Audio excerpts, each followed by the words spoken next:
to daga nan dai suka hana ta ba da ruwan. To abin da nake so na gaya muku shine wannan ana neman ruwa ba a samu wannan ruwa ba, to sai suka ga wata mata.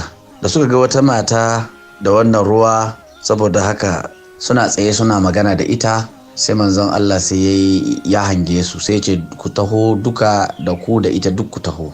Sai suka taho, aka riƙe akalan raƙuminta, wato ya kwanta a ƙasa ta sauka.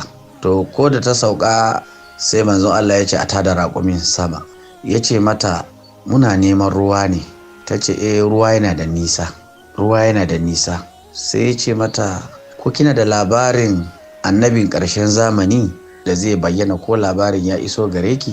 Ta ce kwarai, labari ya iso gare ni, amma mu mutanenmu da mutanen garinmu da mutanenmu duk suna ce mana shi annabin yana da sihiri. Sihirinsa in an shiga addininsa saboda sihiri ba a iya fita, kuma duk abin da sahabbansa in ya gaya masa suna binsa.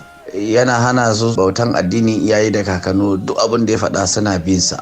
To wannan shine muna ganin an gaya mana cewa yana da sihiri. An ce kar mu ma yadda mu zo kusa da shi ko mu yi magana da shi. Sai manzo Allah ya shiru, bai ce mata shine ba, bai ce komai ba.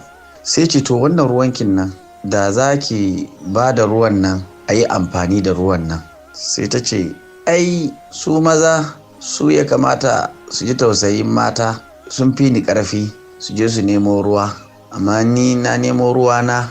To sai manzon Allah sallallahu alaihi wasallam sai ya yi magana da ita, ya ce ki mana izini, kawai ki ba mu izini, ki ce kawai kin ba mu ruwanki mu yi amfani da shi ki gani.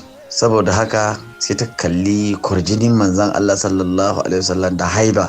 Kwarjini dai in kun dai gane karishma da kwarjini, ban san inda zan fasara shi ba. Irin cika ido, kaga mutum ya cika ma ido, ba hali ka ce mishi ya yi musu. Ka bi mutum mai daraja a gaban ka ya yi magana, ai ba za ka iya ce masa ƙarya ba.